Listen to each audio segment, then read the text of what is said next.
दोस्तों, आज हम जिस भौतिक घटना को सुनने वाले हैं वो असम के एक ऐसे हॉस्टल की घटना है जिसका एक कमरा अक्सर बंद रहता था। पर क्यों, ये हम आगे के वीडियो में जानेंगे।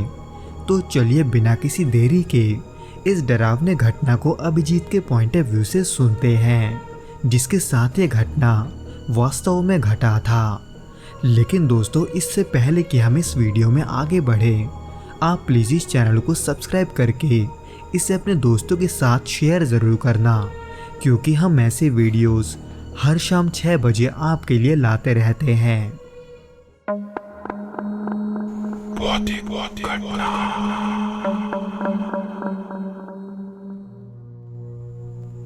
ये बात 2004 की है, जब मुझे हाल ही में असम के कॉलेज में एडमिशन मिला था।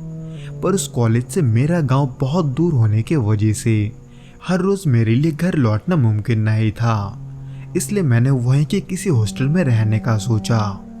पर कॉलेज के आसपास जितने भी हॉस्टल थे वो पहले से ही भरे हुए थे।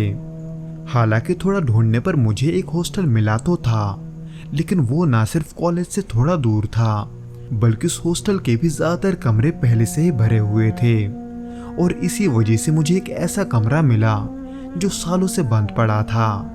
हालांकि मैं प्राइवेसी के लिए उस हॉस्टल का नाम तो नहीं बता सकता, लेकिन मैं जहां ठहरा था वो रूम नंबर 9 था। पर उस समय जो मिला है उसे ही ठीक समझकर मैंने ज्यादा नहीं सोचा। तब सब कुछ एक नए सफर की तरह लग रहा था। हालांकि वहां जगह की कमी थी और कमरा भी थोड़ा धूल से भरा हुआ था, इसलिए वहां ठीक से सेटल होने में मुझे तकरीबन 3 से 4 दिन लग गए थे। जिसके बाद मैं कभी पढ़ाई में व्यस्त रहता तो कभी अपने नए दोस्तों से मिलता जुलता, यानी कि मैं हॉस्टल के लाइफ को एंजॉय कर रहा था। लेकिन वहां रहते हुए यही कोई 10-12 दिन हुए ही थे कि तभी एक रात मुझे कुछ अजीब सा महसूस हुआ। उस वक्त मैं पढ़ाई कर रहा था जब अचानक लाइट्स जलने बुझने लगी। पहले तो मुझे लगा कि शायद ये बिजली की खराबी है, लेकिन जब मैंने अपने रूम से बाहर जाकर देखा तो ऐसा सिर्फ मेरे साथ ही हो रहा था। उस रात तो फिर भी मैंने इसे नजरअंदाज कर दिया, पर यह अब मेरे साथ हर रोज होने लगा था। रात के 8 बजते ही लाइट्स का जलना बुझना शुरू हो जाता था, जो कि अजीब इसलिए था क्योंकि दिन में ऐसा कभी नहीं होता था। इसी बीच एक रात ऐसा आया जब मुझे अचानक किसी के कदमों की आहट सुनाई दी। तब मुझे वहां रहते हुए शायद 1 महीना ही हुआ था, और उसी बीच कदमों की उन आवाज़ों ने मेरा सोना मुश्किल कर दिया था, क्योंकि जब भी मैं सोने की कोशिश करता मुझे कमरे के बाहर से हल्की कदमों की आवाज़ आती, एकदम ऐसे जैसे कोई गीले पैरों पर चल रहा हो। ये सब रात के तकरीबन 2 या 2:30 बजे होता था, जब किसी भी लड़के का बाहर घूमना मना था।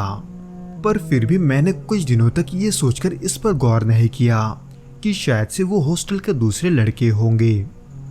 लेकिन एक रात मेरा ये सोचना गलत साबित हो गया, क्योंकि उस रात जब मैं अपने नींद में था तब अचानक से मुझे अपने पैरों के पास कुछ गीला सा महसूस हुआ, एकदम ऐसे जैसे कोई गीले हाथों से मुझे छू रहा है।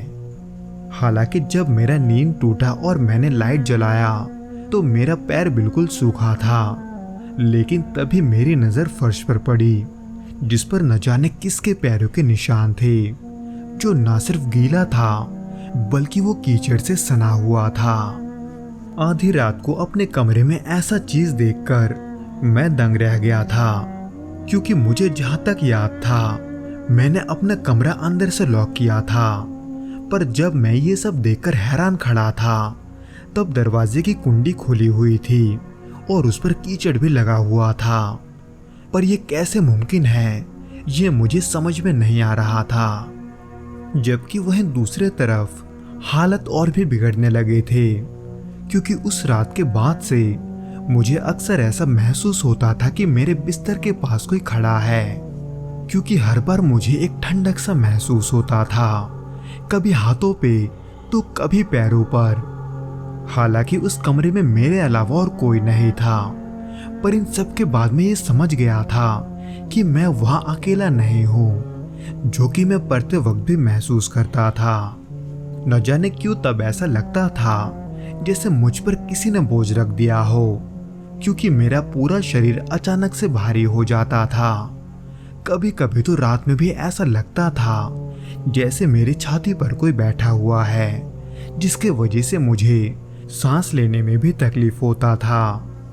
इसी बीच एक रात तकरीबन 7:30 बजे जब मैं पढ़ रहा था, तभी अचानक टेबल पर रखी सारी किताबें अपने आप जमीन पर गिर गई।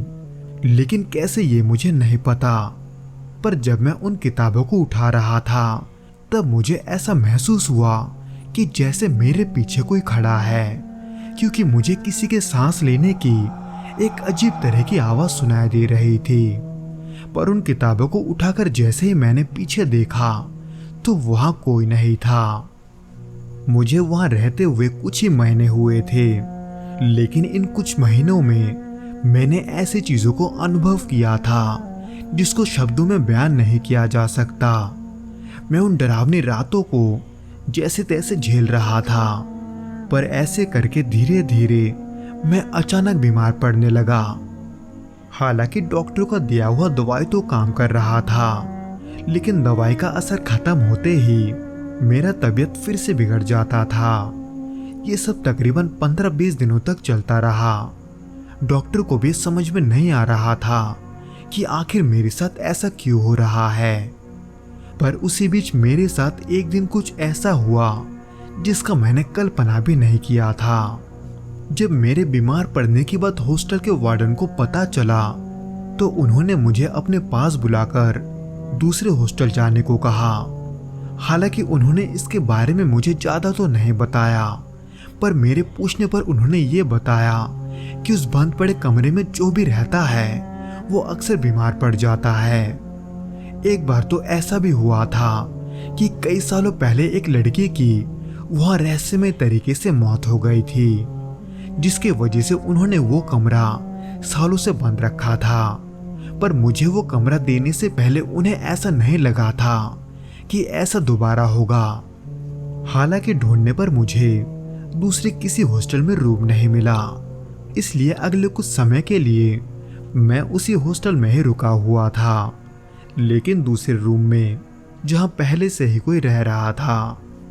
खैर, उस कमरे को छोड़ने के बाद ना सिर्फ मेरी तबीयत में सुधार आने लगा, बल्कि वो सभी डरावने घटनाएं जो मेरे साथ हो रहे थे वो अचानक से बंद हो गए।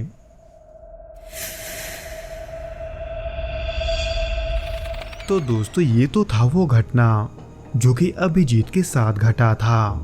उम्मीद करता हूँ कि आपको ये पसंद आया होगा, और अगर आया हो तो प्लीज़ इस वीडियो को लाइक करके इसे अपने दोस्तों के साथ भी शेयर ज़रूर करना, और हमें कमेंट करके ये ज़रूर बताना कि आपको ये वीडियो कैसा लगा।